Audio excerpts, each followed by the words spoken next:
이 시간에는 요한계시록 강해 보완 38번째 시간입니다. 요한계시록에서 말씀하고 있는 성령 하나님은 대체 누구신가 라는 제목으로 말씀의 은혜를 나누기를 원합니다. 요한계시록은 특별한 책입니다. 확실히 하나님이 누군지를 정확하게 알려주고 미래에 되어질 일에 대해서 정확하게 알려주잖아요. 1장부터 우리가 5장까지 하나님이 누구신가 정확히 알 수 있고, 그 다음에 6장부터 22장까지 여기는 이제 미래에 되어질 일이 어떻게 될 것인가 이렇게 알 수가 있는데요. 특별히 이제 이 책을 편지의 책이라고 본다. 편지의 책이라고 본다라고 한다면 1장에는 저자가 누구고 누구에게 쓴다 이렇게 나와 있는 거예요.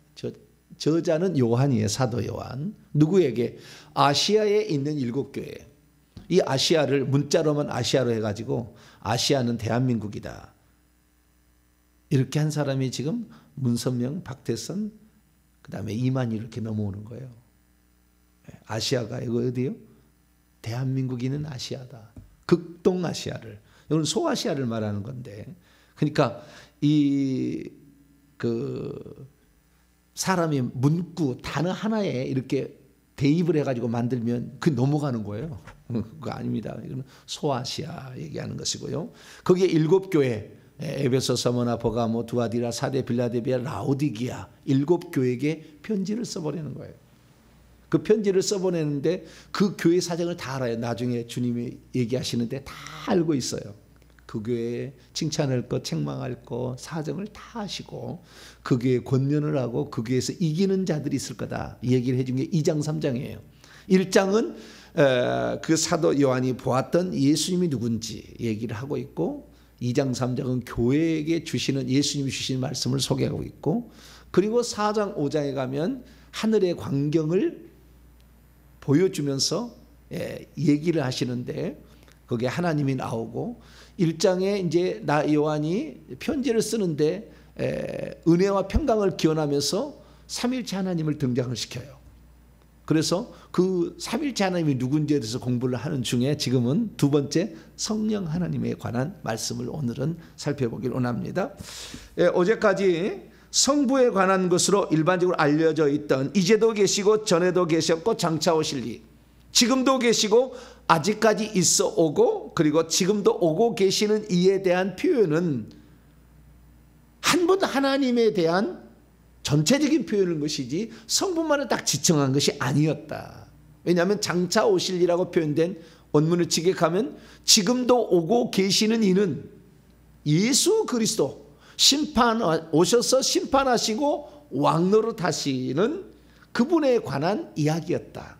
그것을 직접적인 성경적 근거로 말씀드리므로 하나님은 이 아버지만 활동하는 것으로 표현되지 않는다. 하나님은 전체적인 것을 다, 그래서 전체적인 아버지로도 나오시고 아들로도 일하시고 성령으로도 일하시는 그런 분으로 말씀하고 있다.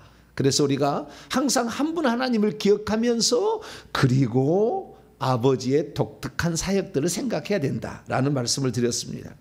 오늘은 이제 그 다음에 두 번째 은혜와 평강을 기원할 때 첫 번째는 성부에 관련된 말씀처럼 보이는 그 한 분 하나님에 대한 것이 나왔고, 두 번째는 이제 성령에 관한 겁니다. 요한계시 1장 4절입니다. 요한은 아시아에 있는 7교회에게 편지하노니 이제도 계시고 전에도 계셨고 장차 오실 이와 그의 보좌 앞에 있는 7영과 그 다음에 예수 그리스도로 말미암아 은혜와 평강이 너희에게 있기를 원한다 라고 지금 기원을 하고 있습니다. 그래서 성부, 성령, 성자 굳이 표현한다면 그런 것이고, 원래는 하나님, 성령, 예수님으로 말미암아 은혜와 평강을 기원한다 라고 말씀하고 있습니다. 이 표현이 특별한 것은 편지의 형식에 성부, 성자, 성령을 같이 언급한 본문은 이 본문밖에 없다는 거. 유일하게 다 누구냐면은 하나님 아버지와 우리 주 예수 그리스도로 말미암아 은혜와 평강이 있을지 이렇게 나와요. 그러지 성령이 안 나와. 근데 여기는 성령이 나온다는 거예요. 그래서 아주 독특하다는 거예요. 그러면은 마지막에 가서 죽도로서 또 마지막 인사말은 편지는 처음 인사말하고 마지막 인사말 하잖아요. 우리가 편지를 보는데 아버지 돈 주세요. 그런 사람 있어요 없어요? 아버지 그간 몸 불편하지 아니하시고 잘 지내셨습니까? 부모님의 은혜가 아니었다면 어찌 내가 있겠습니까? 부모를 생각할 때마다 항상 가슴이 점이 옵니다. 그렇게 말하고 그 다음에 아빠 제가 조금 돈이 부족한 이렇게 해야지. 처음부터 돈 주세요. 그럼 되겠어요 안 되겠어요? 안 되잖아요. 인사말을 해야죠. 인사말을.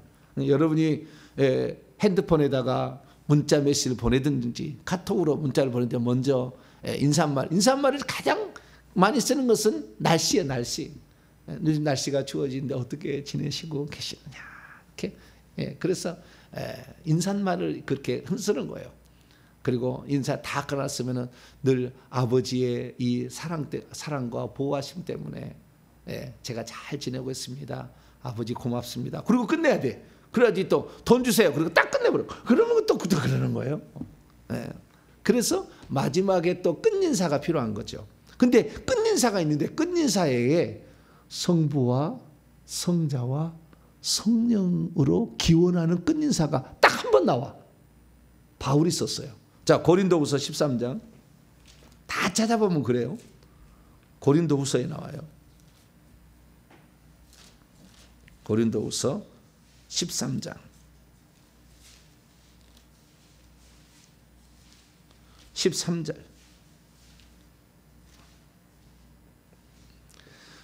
고린도후서 13장 찾아놓고요. 먼저 갈라디아서 그 다음에 거 갈라디아서 마지막 절을 보고 비교하려고 그러는 거예요. 자, 18절 갈라디아서 6장 18절을 먼저 읽습니다. 갈라디아서 6장 18절 시작.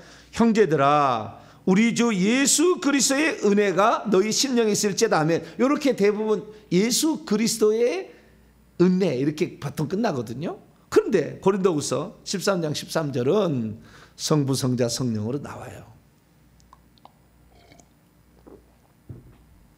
고린도후서 13장 13 읽습니다. 시작. 주 예수 그리스도의 은혜와 하나님의 사랑과 성령의 교통하심이 너희 무리와 함께 있을지어다. 여기는 성부 성자 성령 나오죠. 맨날 그러느냐? 단 한 번 나와. 단 한 번 나와. 단 한 번. 자, 요한계시록은 어떻게 끝낼까요? 자, 요한계시록 가봐요. 22장.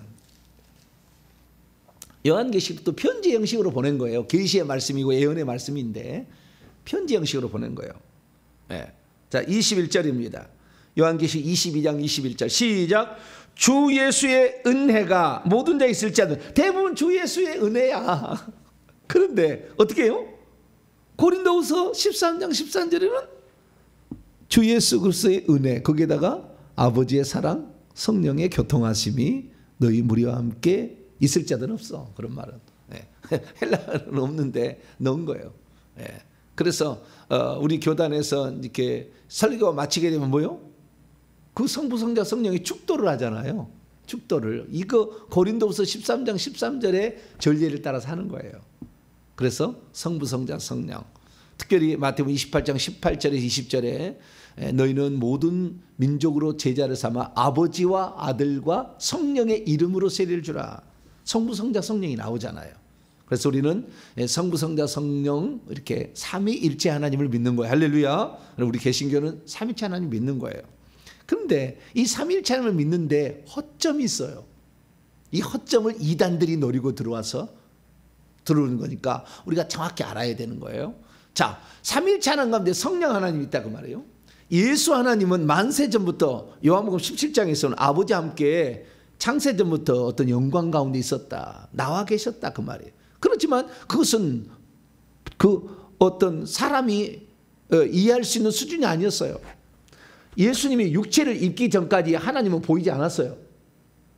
구약의 하나님은 본 사람이 없어요. 아무도.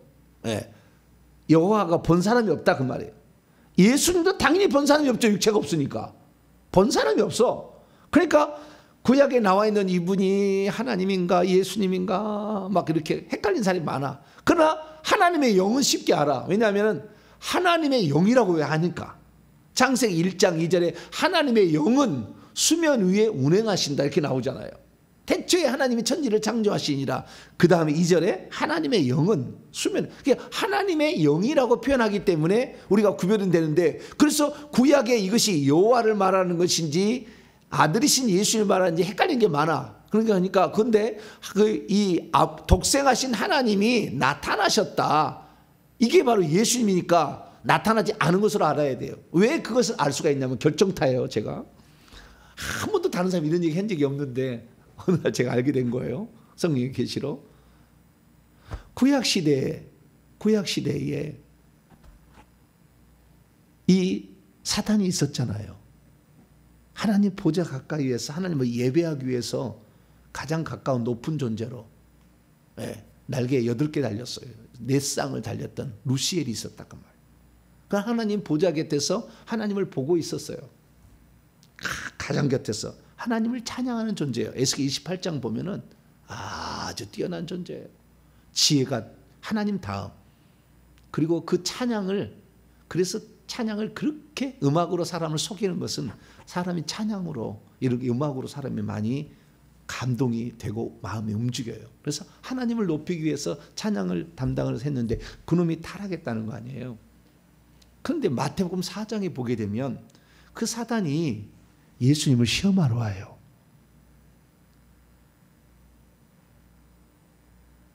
예수님 시험하러 오는데 뭐라고 하냐면 결정타예요. 자, 마태복음 4장.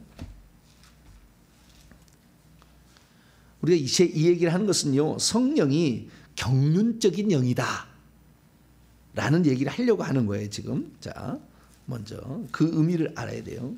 자, 마태복음 4장 1절에 그때 예수께서 성령에게 이끌려 마귀에게 시험을 받으러 광야로 가셔서 40일 금식한 후에 시험하는 자가 말하는데 4장 3절이 결정타예요. 시작. 시험하는 자가 예수께 나와 이르되 내가 만일 하나님의 아들이여든 명하여 이 돌들로 떡덩이가 되게 하라. 네가 만일 하나님의 아들이라면 이렇게 얘기하잖아요. 만약에 예수님이 자신을 드러냈다, 구약시대에 또는 천지창조 전에 당신이 어떤 존재인지를 드러냈다고 한다면 마귀는 이런 말을 못 씁니다. 너 왔구나 너. 이렇게 얘기하겠죠. 그렇게 반말 안 하겠죠. 왔습니까 예수님? 이렇게 얘기를 했겠죠. 네가 만약 하나님의 아들이라면, 이거 가정이요. 가정. 왜? 하나님의 아들은 음성이 한번 들렸거든요. 그 위에 넘어가 봐요. 3장. 예수님이 세례요한에게 16절입니다. 세례를 받으실 때에 무슨 음성이 들려왔어. 17절에 16, 17절 있습니다. 시작. 예수께서 세례를 받으시고 곧 물에서 올라오시니 하늘이 열리고 하나님의 성령이 비둘기같이 내려 자기 위에 임하심을 보시더니 하늘로부터 소리가 있어 말씀하시되 이는 내 사랑하는 아들이여 내 기뻐하는 자라. 한 번도 하나님의 아들이 있다는 것을 본 적도 없고 들은 적도 없고 생각도 못했어요. 누가? 사단 마귀가. 그 구약에 아들이 나타났다 이렇게 말하는 것은 옳지 않아. 하나님 아직 계시를 안 했다니까요. 몰랐다니까.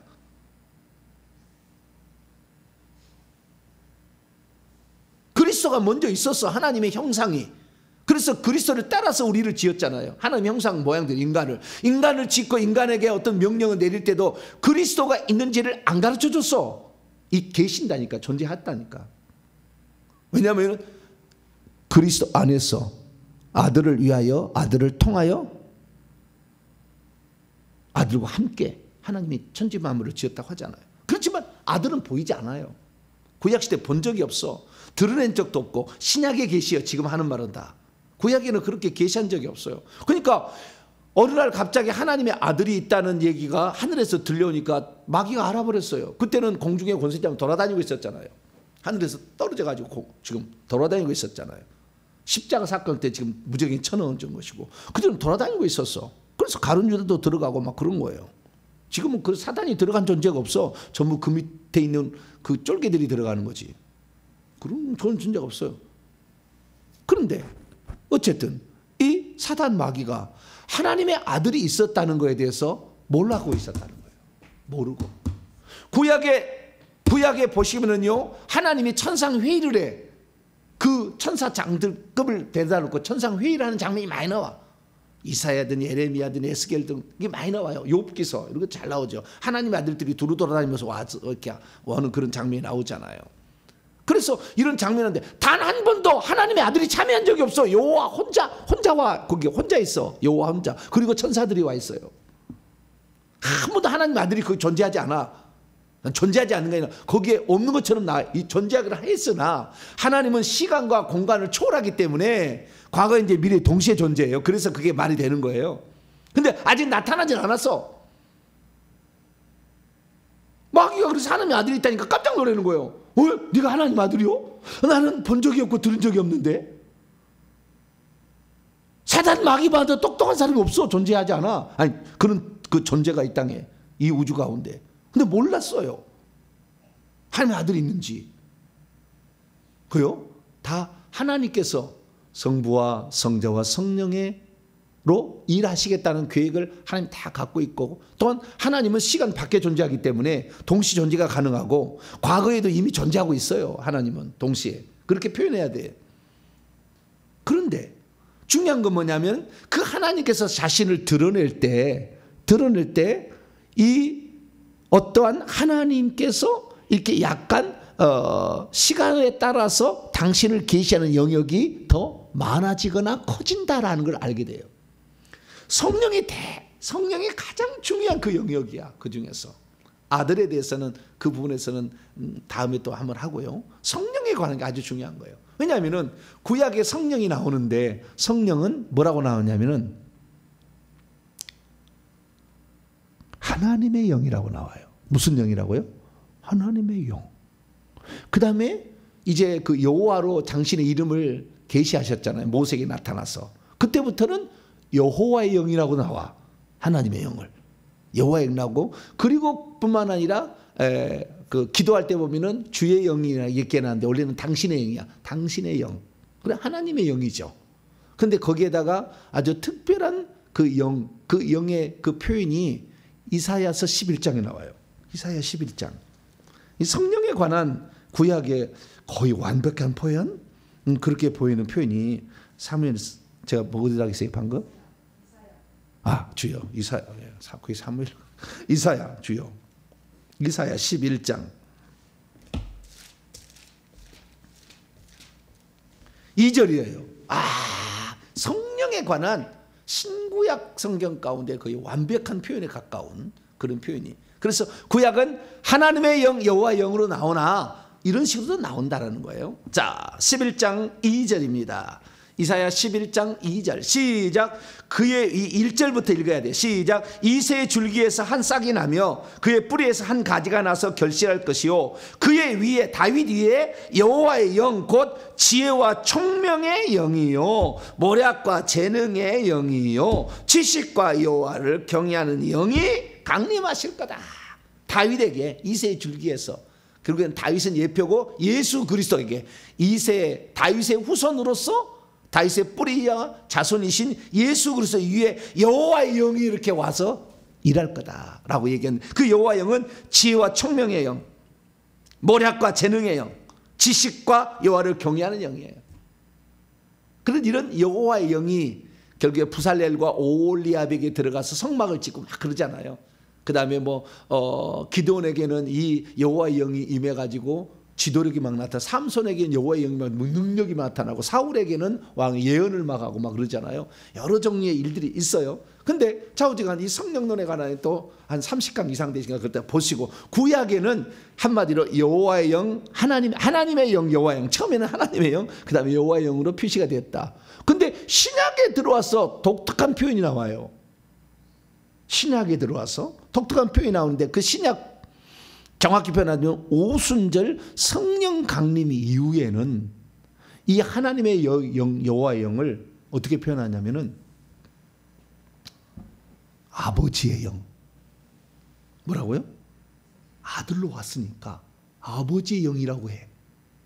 그 다음에 두 번째는 아들의 측면에서 아들의 영이라고 해. 아들의 영. 아들의 영을 우리 마음 가운데 벌써 아버지라고 부르잖아요. 아들의 영, 그리스도의 영, 예수의 영, 예수의 영이 사도행전 16장 허락지 아니하시냐. 예수의 영. 예수 그리스도의 영. 빌립보에서 나오는 거예요. 1장에 보면. 예수 그리스도의 영. 그리고 예수님과 관련된 것으로 또 표현이 돼. 이것은 구약에 없었어. 왜? 아들이 아직 표현하지 안 됐잖아. 아들이 없는 건 아니에요. 표현이야. 아들은 아직 표현되지 않았어. 하나님 안에 시간에는 계시지만 표현 안 됐어. 아직 밖에다 드러내지 않았다 그 말이에요.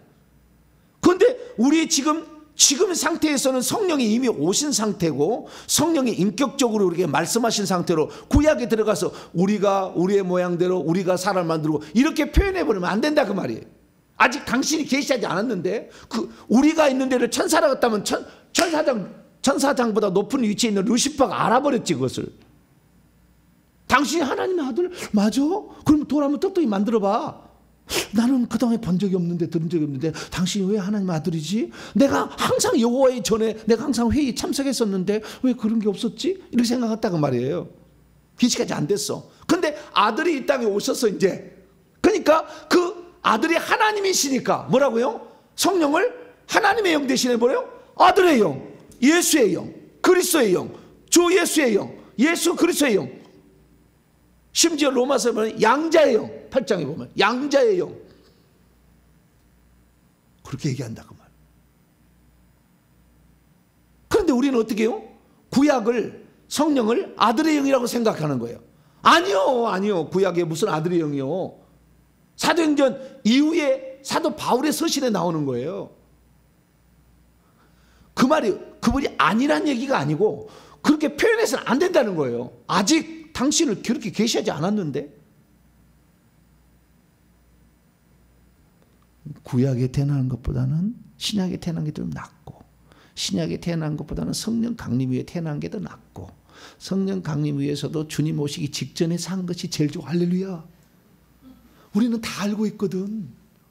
하나님이 계시를 다 해버렸어요. 우리는 다 알고 있어. 근데 다윗이 그랬겠습니까? 모세가 그랬습니까? 이사야가 그랬습니까? 아들의 영, 그리스도의 영이 있는지 아무도 몰랐지.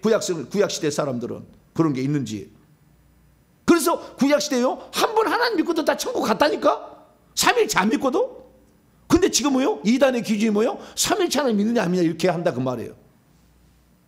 그래서 그것은 우리의 기준으로 하는 것이고 지금의 기준으로 지금의 계시가 완성된 이후에 하는 것이고 그전에는 그전대로 그대로 받아들여야죠. 그전대로.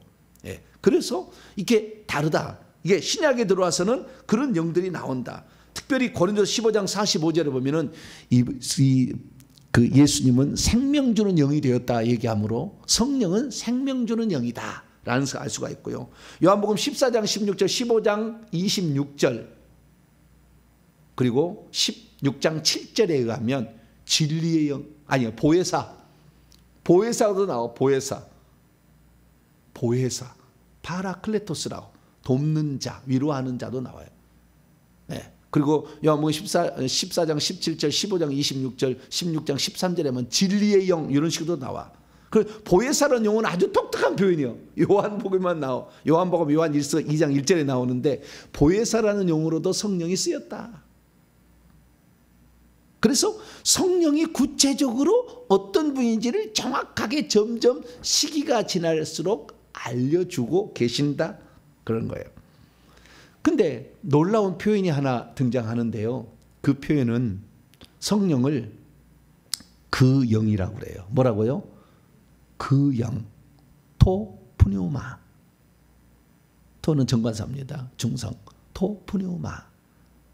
그래서 그 영, 더 스피릿 이렇게 얘기를 합니다. 그럼 더 스피릿이라고 얘기한 게 뭐냐? 이건 바울이 최초로 쓴 거예요. 그 영이라고. 그 영이라는 것은 성령이 우리 가운데 들어오시면 우리의 영하고 하나가 돼버려요. 고린도서 6장 17절 주와 합하는 자는 한 영이 돼버려. 그래서 내 영하고 성령이 하나 돼버려. 그것이 예수 믿는 사람들이 거듭나면 하나가 되는 거예요. 그런데 이 하나가 되는데 그러니까요 우리를 예수 그리스도를 믿으면 우리는 구원 받을 수밖에 없도록 하나님이 계획해 놓은 거예요. 그런데도 계속 죄를 지어서 성령이 나중에 떠나가시는 거예요. 얼마나 마음 아프시겠어요 성령. 죽을 때 떠납니다. 평소 때는 안 떠나고. 아무리 죄를 지어도 죽을 때까지는 성령 안 떠나. 한 번 들어오시면. 근데 그 영이라고 해. 자, 로마서 8장. 이게 다 요한계시록에 나오는 표현이어서 지금 요한계시록 비교하려고 내가 지금 서론으로 얘기를 하는 거예요. 아, 요한계시록에 나오는 성령은 이런 표현이 이렇게 나왔다는 게 놀랍도다. 나 이 얘기 하려고 그러는 거예요, 지금. 자, 로마서 8장 5절입니다. 로마서 8장 5절에 들어가기 전에 9절 보면은 하나님의 영, 성령을 뭐라고요? 하나님의 영. 9절 보니까 또 그리스도의 영, 그리스도의 영. 15절 보니까 양자의 영, 양자의 영. 이런 식으로 많은 표현들이, 이것은 다 누구의, 이거 신약 시대 예수님이 오셨으니까, 하나님이 그리스도로 오셨으니까 그리스도의 영을 성령이라도 한다. 아시겠죠? 양자, 생명을 집어넣어서 양자를 삼는다 해서 양자 삼는 영이다 한다는 거예요. 자, 8장 5절입니다. 8장 5절. 8장 5절. 시작. 육신을 따르는 자는 육신의 일을, 영을 따르는 자는 영의 일을 생각하나니. 육신을 따르는 자는 육신의 일을, 예전에는 성령을 따르는 자는 성령의 일을 생각한다. 예전에 이렇게 번역을 했어요. 그럼 왜 그럼 성령에 있다 영에 있다 왔다 갔다 하느냐? 그것이 결합된 영이야. 연합된 영.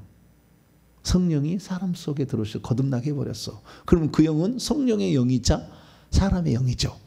그래서 그때는 그 영이라고 해요. 그래서 원문은 그래서 그 영을 따라 행하는 자는 그 영의 일을 생각한다. 이렇게 얘기하는 거예요. 그래서 그 영이 나오는데 그 영이 요한계시록에 나와. 자, 요한계시록 총 9번 나오는데 7번을 7 교회에게 마지막에 부분에 가서 항상 얘기를 해요. 자, 요한계 2장 7절입니다. 첫 번째 에베소 교회. 모든 교회 맨 끝말에 귀 있는 자는 성령이 교회들에게 하시는 말씀을 항상 해요. 자, 7절 있습니다. 시작. 귀 있는 자는 성령이 교회들에게 하시는 말씀을 들을지어다. 귀 있는 자는 누가요? 성령이. 한글 성경은 100번 1000번 읽어도 그 영인지 몰라. 성령이란 말이 아닙니다. 요한계시록에는 죄송합니다. 요한계시록에서는 성령이란 말이 한 번도 안 나옵니다. The Holy Spirit, 그러니까 하기오스라는 거룩한이라는 이 단어가 추가된 용어가 존재하지 않아요. 우리는 지금 성령이라 하지만 번역을 했지만, 그러니까 한글 성경 갖고 글자 짜맵게 하는 비유풀이 짝풀이는 틀릴 수밖에 없어. 그런데도 거기에 그 마약 같은 그 어떤 해법에 사람들이 많이 넘어가잖아요. 그러니까 우리가 정확히 성경을 알아야 돼요. 그건 뭐요? 헬라 원문을 알아야지. 그래서 여기 보니까 그 영이에요. 그 영이.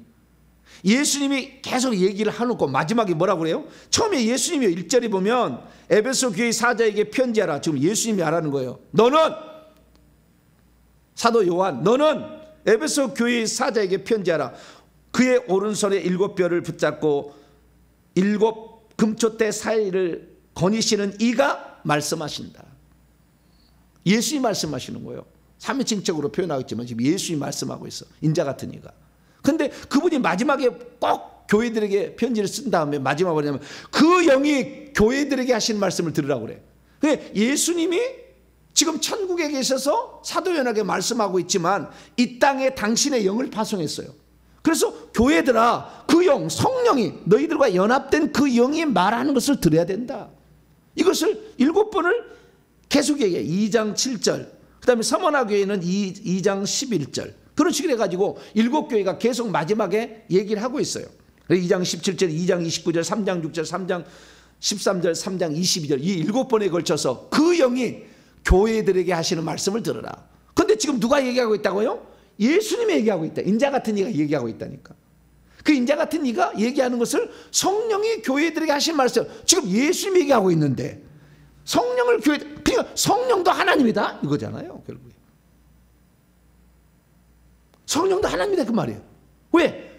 구약에는 하나님의 영, 여호와의 영이, 신약에 와서 아들의 영, 예수의 영, 뭐 그리스도의 영 이렇게 하잖아요. 이것도 하나님의 영을 말하는 거예요. 이 예수님이 하나님이다 그 말이잖아요.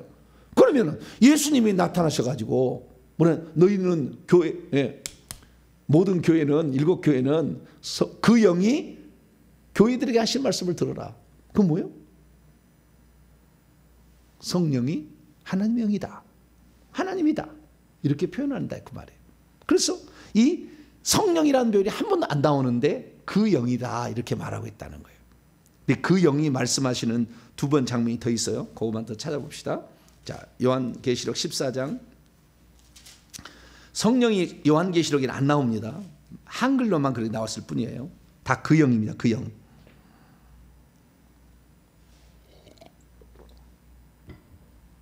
14장 13절. 여기 14장 13절 시작.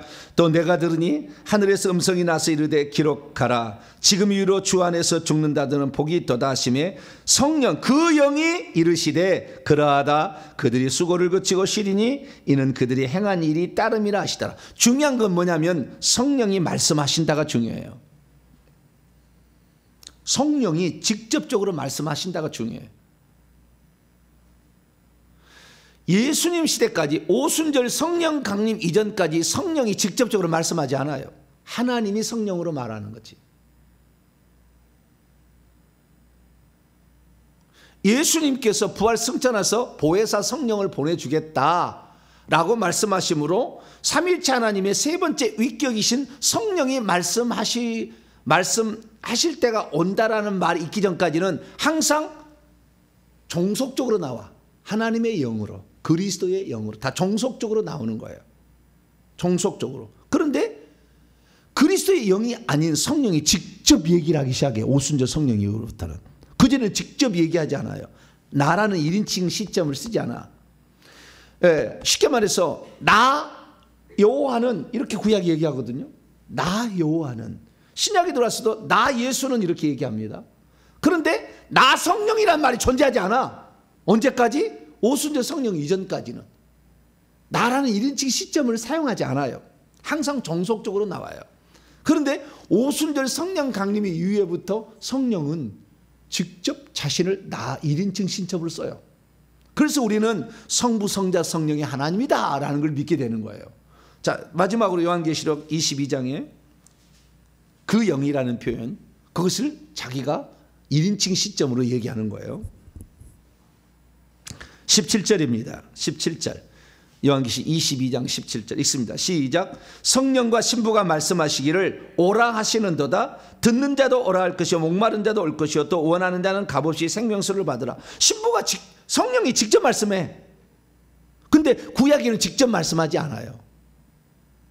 하나님이 성령으로 말씀하시는 거지. 하나님이 하나님의 영으로 말씀하신다 이렇게 말. 그러니까 하나님이 말씀하신다고 그러지 성령이 말씀하신다 표현 안 쓴다 그 말이에요. 나라는 1인칭 관점으로 성령이 등장하지 않아. 그런데 그게 등장합니다. 언제요? 오순절 성령 이후부터. 대표적인 거 하나 오늘 찾아보고 마치죠. 사도행전 13장. 오순절 성령 강림 이후에 성령이 직접적으로 말씀하셔요.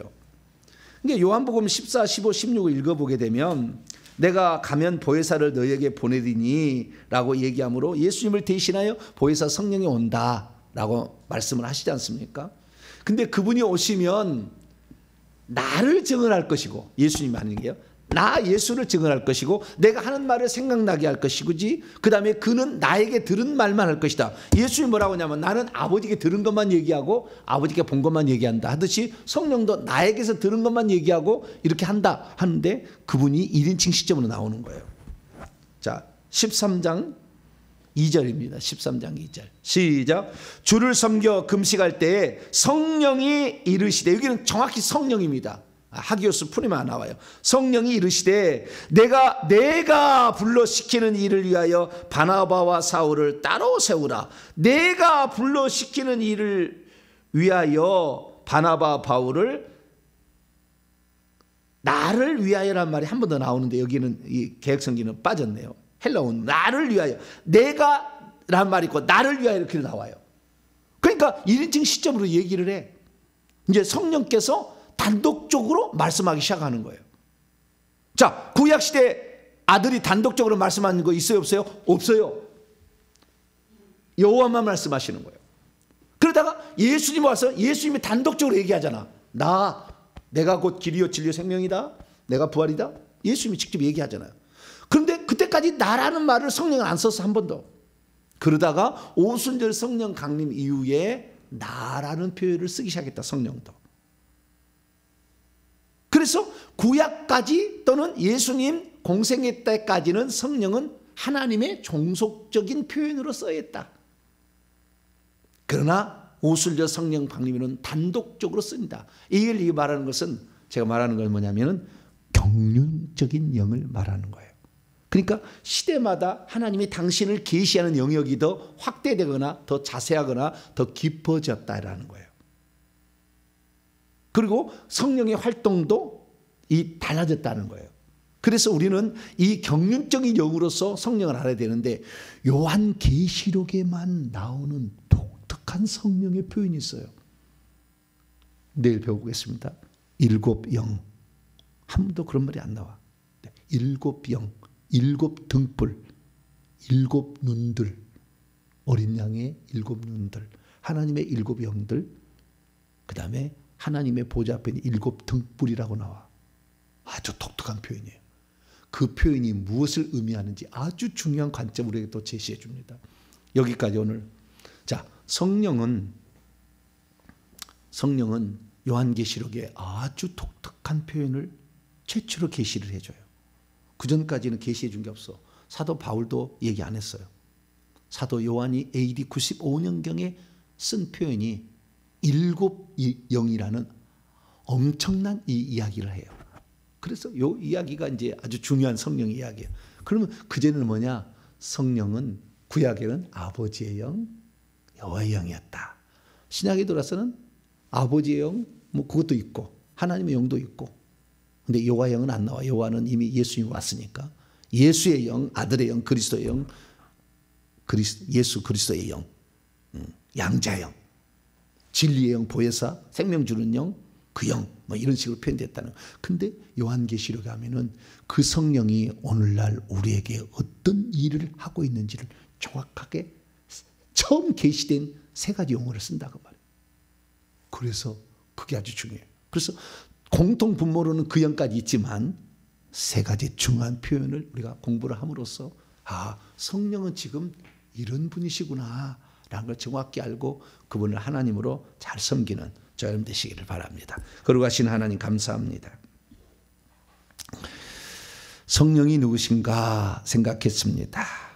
구약에는 아들이 표현된 적이 없기 때문에 아들의 영, 그리스도의 영, 예수의 영이라는 말이 존재하지 않았습니다.